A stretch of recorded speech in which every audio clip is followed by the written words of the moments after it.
और अगर मैम ये गठिया का जैसे आप बता रहे हो लाइफस्टाइल या पहले से ध्यान रखना है, करना क्या है, खाना क्या है, सुपर फूड्स क्या है? इसमें दो चीज़ें हैं, एक तो जिनको है और एक जिनको नहीं है जो प्रिवेंट करना चाहते हैं। तो जिनको है मैं पहले उनकी बात करती हूँ कि उनको ऐसे खाने खाने चाहिए जिसमें इन्फ्लेमेशन ना हो, जिसको खाने से हमारी बॉडी में इन्फ्लेमेशन ना हो। इन्फ्लेमेशन मतलब स्वेलिंग, सूजन, रेडनेस, जो खिंचाव और तनाव रहता है वो ना हो। कुछ खाने ऐसे हैं जिनसे होता है। आजकल ये डाइट भी बहुत चल रही है, एंटी इन्फ्लेमेटरी डाइट, वही। तो ऐसे मैं आपको कुछ फूड्स बताती हूँ, सुपर फूड्स जो एंटी इन्फ्लेमेटरी हैं, जिनसे बहुत हेल्प होती है पेन कंट्रोल करने में, और उनको लेना ही चाहिए जो आर्थराइटिस के पेशेंट्स हैं। तो सबसे पहले हम फ्रूट्स से शुरुआत करते हैं। फ्रूट्स में हम बेरीज, चेरीज, एप्पल्स, पाइनएप्पल, इनमें बहुत एंटी इन्फ्लेमेटरी एजेंट्स होते हैं, प्लस एंटीऑक्सीडेंट्स भी होते हैं। वेजिटेबल्स में हम ग्रीन लीफी वेजिटेबल्स ले सकते हैं, केल, स्पिनच, ब्रोकली, एंड हमें ओमेगा 3 बहुत अच्छा एंटी इन्फ्लेमेटरी एजेंट है। ये फैट्स हैं, बेसिकली गुड फैट है, जो हमें सीड्स में, नट्स में, और अगर आप नॉन वेजिटेरियन हैं तो आप फिश के थ्रू ले सकते हैं। फिश जैसे फैटी फिश होती हैं, सामन, सार्डीन्स, और नट्स में जैसे वॉलनट है, सीड्स में जैसे चिया सीड्स हैं, फ्लैक्स सीड्स में बहुत अच्छा ओमेगा 3 मिलता है। प्लस एक बहुत अच्छा एक विटामिन है जिसके बारे में ज़्यादातर मैं देखती हूँ बात नहीं होती है, और मैंने देखा है कि काफ़ी पेशेंट्स को वो लेने से, डाइट में वो विटामिन इंक्लूड करने से बहुत फ़ायदे होते हैं। और वो विटामिन है नायसिन, जिसको हम कॉमनली विटामिन B3 कहते हैं। ये बहुत अच्छा एंटी इन्फ्लेमेटरी विटामिन है, और इसको लेने से हमारे जो जॉइंट्स हैं उनकी स्वेलिंग और उसमें जो भी इन्फ्लेमेशन है वो काफ़ी कम हो जाती है। और ये जो विटामिन B3 आपने बताया, हमें किस फूड से मिलेगा, किस फूड में होता है ये हमें मिलेगा ग्रीन लीफी वेजिटेबल्स से, जैसे मैंने आपको बताया अभी, और ओमेगा 3 लेने से। और जो लोग नॉनवेज नहीं खाते वो लोग ओमेगा 3 के मतलब मेडिसिन कैप्सूल्स वगैरह ले सकते हैं? कोशिश करें कि डाइट से ही लें, क्योंकि वो प्रायोरिटी रहती है। और अगर आपके ओमेगा 3 लेवल्स या आपको ज़्यादा हो रहा है या आपको लेवल्स कम हैं, आप ब्लड टेस्ट कराएं, आपके लेवल्स अगर विटामिन्स के या किसी भी चीज़ के कम है तो सप्लीमेंट लेना, उसमें ले सकते नहीं तो अपने किचन में सब मिल जाएगा। बिल्कुल, सब कुछ मिल जाएगा। और कुछ ऐसे ड्रिंक्स जो हम ले सकते हैं इस दौरान, और कुछ ऐसे ड्रिंक्स जो हम नहीं ले सकते, बिल्कुल उसे अवॉइड करना है, वो बताइए मैम। देखिए, मैं किचन से ही बताती हूँ। बिल्कुल। हमारा जो हम खाने में भी यूज़ करते हैं, हल्दी हो गई, लहसुन हो गया, अदरक हो गई, ये एंटी इन्फ्लेमेटरी फूड्स हैं।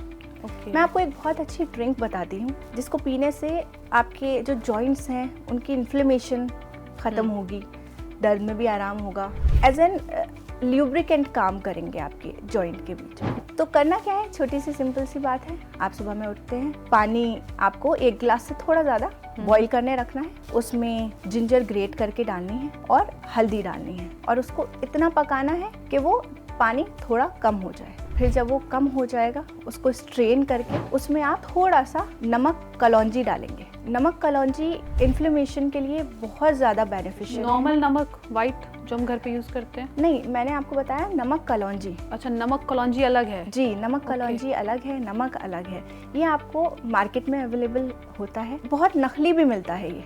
तो कोशिश करें कि आप असली लें, क्योंकि असली लेंगे तो आपको फ़ायदा होगा, बहुत अच्छे से होगा। तो मैंने आपको बताया जिंजर का पानी स्ट्रेन करके उसमें हल्दी डाल के और उसमें 2 चुटकी नमक कलौंजी डाल के, और उसमें 1 चुटकी काली मिर्च का भी डालें, क्योंकि टर्मरिक में क्यूरक्यूमिन होता है जो एंटीऑक्सीडेंट है, और ब्लैक पेपर उसका एब्जॉर्प्शन बढ़ाता है।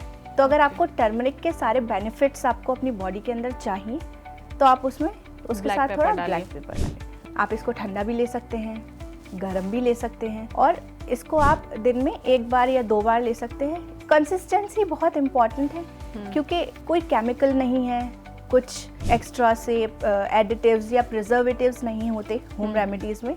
तो ठीक होने में थोड़ा टाइम लगता है, लेकिन ठीक हो जाते हैं। हो जाते। तो मैम फीमेल्स की अगर मैं बात करूं, हमारे बहुत बार हार्मोन्स चेंज होते हैं, पीरियड्स शुरू होते हैं तब हार्मोन्स चेंज होते हैं, डिलीवरी होती है तब हार्मोन्स, फिर मेनोपॉज आया, तो क्या इससे भी कुछ आर्थराइटिस का कनेक्शन है या उससे बढ़ता है या अचानक से ट्रिगर होता है, ऐसा कुछ है? हॉर्मोन्स की वजह से पेन्स फ्लक्चुएट कर सकते हैं ड्यूरिंग द टाइम, जैसे अभी आपने बताया कि पीरियड से पहले या ड्यूरिंग या आफ्टर, और प्रेगनेंसी में तो बिल्कुल ही सब कुछ चेंज हो जाता है। प्लस अगर सिजेरियन हो गया तो उसके बाद बैक पेन रहता है, वो एक अलग चीज़ है। लेकिन आर्थराइटिस एक अलग चीज़ है जो मैंने जैसे आपको पहले बताया, मतलब हार्मोन से रिलेटेड नहीं, हार्मोन से रिलेटेड नहीं है। वो हमारा जो कार्टिलेज है वो वेयर एंड टेयर होना शुरू हो जाता है वक्त के साथ, जो कि होता ही है अगर हम विद एज, विद एज, अगर हम उसका ध्यान ना रखें। और मैम जो लोग जैसे बहुत ज़्यादा एक्सरसाइज करते हैं, बहुत ज़्यादा जिम जाते हैं, क्या उनका भी कार्टिलेज जैसे आप बता रहे हो वेयर एंड टेयर करता है या जल्दी ऐसा हो जाता है उनका? जैसे आप मतलब अगर हम नॉर्मली देखें तो 60s के बाद ज़्यादा प्रॉब्लम हो जाती है। क्या जो लोग जिम जाते हैं या इस लाइन में हैं, क्या उनका जल्दी हो जाता है, ऐसा भी कुछ है या ये सिर्फ एक मिथ है? मैंने जहाँ तक देखा है, मुझे ऐसा लगता है कि एक्सरसाइज और जिमिंग करना एक स्पेशल ट्रेनर के अंडर होना चाहिए। अगर ऐसा है तो आपके साथ ऐसा होने के चांसेस बहुत कम हैं। अदरवाइज क्या होता है, आप हैवी लिफ्टिंग कर लेते हैं, हैवी एक्सरसाइज कर लेते हैं, तो हमारा सारा वेट हमारी बॉडी में कौन से जॉइंट्स मोस्टली उठाते हैं? नीज के, हिप और बैक, 3 हैं हमारे जॉइंट्स जो हमारा वेट बेयर करते हैं। तो आप उस पर इतना स्ट्रेन, इतना लोड, इतना वेट डालेंगे तो फ्रैक्चर्स के और ये सब होने के चांसेस बढ़ जाते हैं। तो एक्सरसाइज के लिए ज़रूरी है कि अंडर किसी के ट्रेनर के अंडर करें, तो इसके चांसेस काफ़ी कम होते हैं। और मैम जो यंग एज में आर्थराइटिस होता है, क्या वो ठीक हो सकता है या वो भी ठीक नहीं हो सकता? उसको हम मैनेज कर सकते हैं। ट्रीटेबल मतलब मैनेजमेंट उसका पॉसिबल है कि हम अपना लाइफ स्टाइल किस लेवल तक मैनेजेबल है? पेन रिलीफ के लिए आपको उठने बैठने में ताकि परेशानी ना हो, आप इजीली अपना नॉर्मल लाइफ में वापस आ जाएंगे, बैक टू नॉर्मल लाइफ। हाँ, तो मैम उसके लिए क्या करना होगा? उसके लिए आपको सबसे पहले अपनी डाइट ठीक करनी पड़ेगी।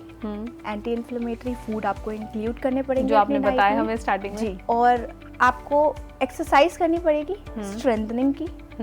अगर आपका वेट है तो आपको वेट लूज करना चाहिए, अगेन क्योंकि आपका वेट पूरा स्ट्रेन पड़ता है नीज पे और हिप और बैक पे।